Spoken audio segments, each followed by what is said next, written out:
উজান থেকে নেমে আসা পানি এবং ভারী বৃষ্টিতে সিলেটসহ দেশের 18 জেলায় বন্যা দেখা দিয়েছে।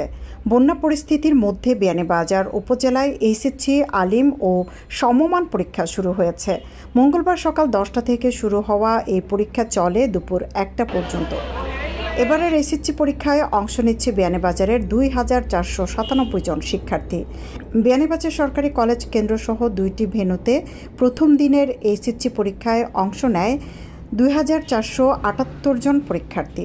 তার মধ্যে অনুপস্থিত ছিলেন 19 জন শিক্ষার্থী। বিয়ানীবাজারে টিএনটি রোডে ইবনে আল মতিন টাওয়ারে রেডি ফ্ল্যাট ভাড়া দেওয়া হচ্ছে। শীতাতপ নিয়ন্ত্রিত কক্ষ, attach bathroom, kitchen, dining, lift, CCTV, বিশাল পার্কিং ও ছাদ সহ থাকছে শিশুদের জন্য বিনোদনের ব্যবস্থা। পরীক্ষা কেন্দ্রসমূহ পরিদর্শন করেন বিয়ানীবাজার সরকারি কলেজের অধ্যক্ষ প্রফেসর মোহাম্মদ হাবিবুর রহমান, উপাধ্যক্ষ প্রফেসর মোহাম্মদ তারিকুল ইসলাম, উপজেলা নির্বাহী কর্মকর্তা কাজী শামীম, পিএইচজি সরকারি উচ্চ বিদ্যালয়ের প্রধান শিক্ষক আব্দুল হাসিব জীবন।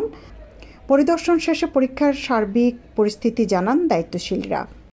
তো নকলমুক্ত পরিবেশে, অত্যন্ত সুন্দর পরিবেশে এইচএসসি পরীক্ষা অনুষ্ঠিত হয়েছে।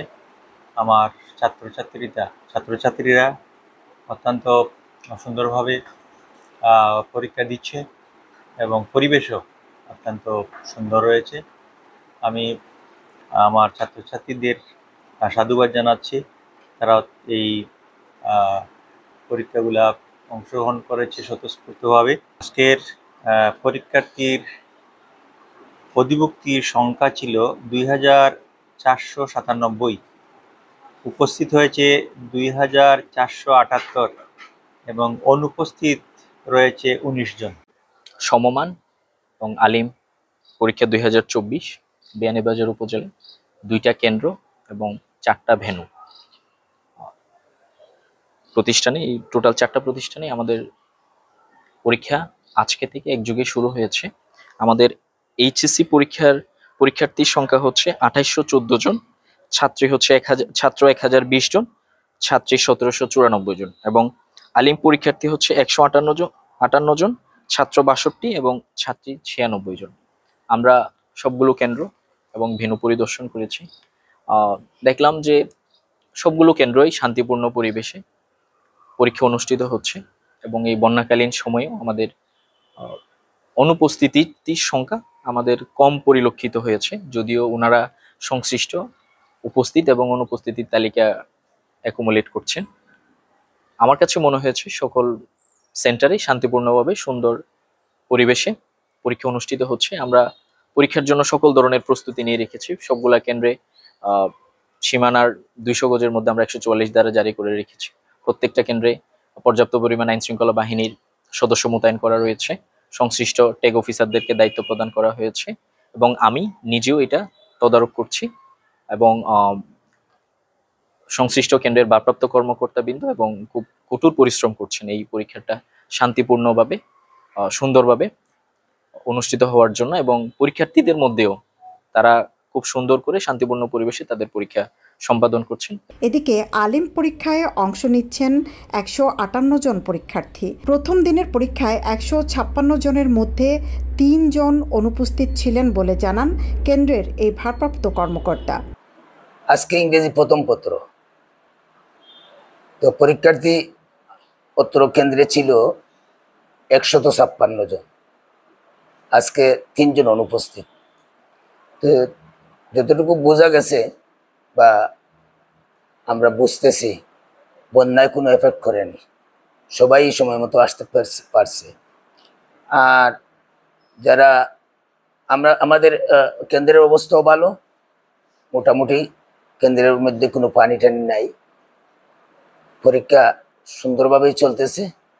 আমি প্রশাসন সহ সংশ্লিষ্ট সবাইকে ধন্যবাদ দেই এবং সহযোগিতা কামনা। বন্যার কারণে প্রতিকূল অবস্থার সৃষ্টি হয়েছে।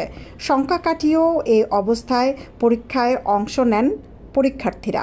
আমাদের এলাকা বন্যা প্লাবিত, এই দুর্যোগের মাঝে আমাদের আজকেও পরীক্ষা কেন্দ্রে পৌঁছতে অনেক দেরি হয়েছে, অসুবিধা হয়েছে। আমাদের আইসিটি যত যোগাযোগ করেছি পরীক্ষা, আপনারা সবাই আমাদের জন্য দোয়া করবেন। মানসিকভাবে অনেক সাফার করতে হবে। বন্যা পরিস্থিতির জন্য পরীক্ষা দিতে আমাদের অনেক মানসিকভাবে আমাদের ভোগান্তিতে পড়তে হয়েছে। আজ আমাদের ফার্স্ট পরীক্ষা এক্সাম আইসিটি প্রথম পত্র, যেহেতু আমরা বাংলা প্রথম পত্র দিয়ে আমাদের এক্সাম শুরু করতে চেয়েছিলাম, কিন্তু বন্যার কারণে তা হয়নি। আজ হচ্ছে আইসিটি, যেহেতু আমরা শঙ্কায় রয়েছি যে আমাদের পরীক্ষাটা কেমন হবে বা কীরকম হবে। প্রথম পরীক্ষা তো, তার কারণে আমরা বুঝতে পারছি না যে আমাদের পরীক্ষাটা কেমন হবে। আশা করি ভালো হবে ইনশাআল্লাহ। ভালো প্রিপারেশন নিয়েছি, যেহেতু আমাদের বাড়িতে এবং রাস্তায় পানি যাতায়াতে ছাড়কাই থেকে এখানে আসতে অনেক কষ্ট হয়েছে, যেহেতু পানির মাধ্যমে আমরা অনেক আশঙ্কায় রয়েছিলাম যেহেতু আমরা আসতে পারবো কিনা। আজকে ফার্স্ট পরীক্ষা আমরা শুরু হয়েছে, কিন্তু দুঃখ হওয়ার মতো না। আদু আনি পরীক্ষা হলো আইসি বালা আছে ভাই, কিন্তু কানিয়ে ভাই পরীক্ষা দিতে দেন না।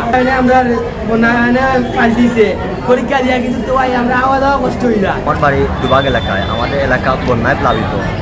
সরকারের নির্দেশ অনুযায়ী আমরা পরীক্ষা দিতে এসেছি। আমাদের পরীক্ষা ছিল গত 30 তারিখে। বন্যার কারণে সরকারের নির্দেশ অনুযায়ী 8 তারিখ পর্যন্ত স্থগিত ছিল। আজকে আমাদের পরীক্ষা 9 তারিখে শুরু হয়েছে। আমাদের যে 30 তারিখ থেকে 8 তারিখ পর্যন্ত যেগুলো পরীক্ষা ছিল সেগুলো পরীক্ষা আমাদের সব পরীক্ষা শেষে দেওয়া হয়েছে। আর আমাদের 9 তারিখ যে পরীক্ষা ছিল সেই পরীক্ষা হলো আইসিটি থেকে আমাদের পরীক্ষা শুরু হয়েছে। সারা দেশে এক যুগে গত 30 জুন এইচএসসি পরীক্ষা শুরু হওয়ার কথা থাকলেও পাহাড়ি ঢল ও অতিবৃষ্টির কারণে আকস্মিক সৃষ্ট বন্যা পরিস্থিতিতে সিলেট শিক্ষা বোর্ডে এইচএসসি পরীক্ষা 9 জুলাই থেকে শুরুর সিদ্ধান্ত নেওয়া হয়। বন্যা পরিস্থিতির কারণে সিলেট বিভাগে স্থগিত হওয়া 4 বিষয়ের এইচএসসি ও সমমানের পরীক্ষা পিছিয়ে আগামী 13 আগস্ট থেকে নেওয়া হবে।